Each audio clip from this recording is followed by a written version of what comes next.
Hi everyone, for tonight's Nightcap and review, I'm having an adult beverage, and tonight I'll be discussing Pucking Sweet by Emily Rath. This is a physical book off my TBR, so I was really excited to read it. I did buy this with my own money, and of course I'm giving my honest opinion.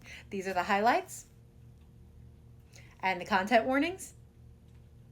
And my rating for this book is 4.5, so what's it about? So this book is about Poppy St. James, who is starting her dream job in a new location, trying to make a name for herself without her family's connections. The job, director of public relations for the newest, hottest sports team, the Jacksonville Rays. But she still has a lot to prove, as her contract is only for a year, but she is sure she has in the bag, as PR is in her blood.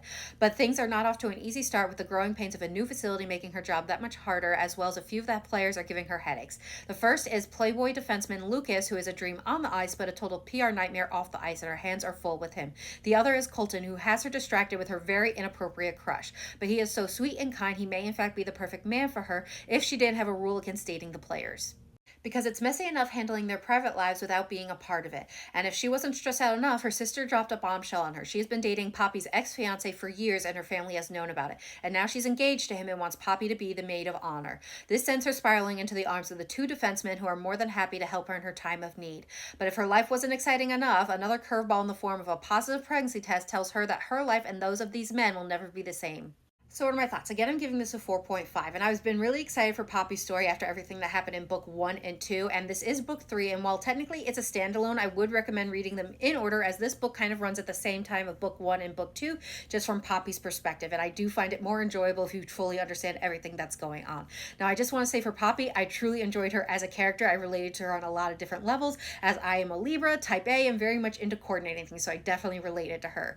Now, I will say I don't know how she was able to do her job with as few tools as she had that were working against her. She is a better woman than me. I know I would have quit at the first inconvenience that building offered me when it came to my job. I do not mess around.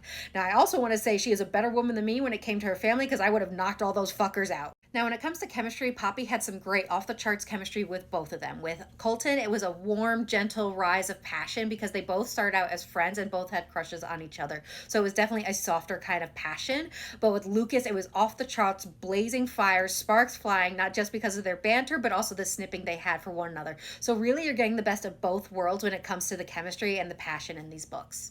Now, when it comes to our two MCs, you first have Colton, who is just such a sweetheart, but trust me, he has his moments of grit, especially when it comes to Poppy and wanting her for all for himself. So he definitely has an adjustment when it comes to the idea of sharing her. Now, he grew up with some health issues that he has used as motivation to push himself when it came to his career, but due to a recent loss, he is now trying to seize the day, and that includes Poppy.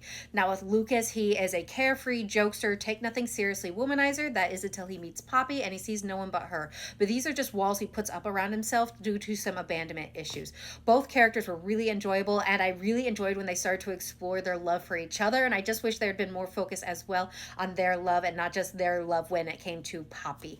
Overall, this was a really fun book, some great chemistry and a great plot line, and I really enjoyed the characters and had a fun time reading this book, and I can't wait for her next book, which comes out later this year, Pucking Strong.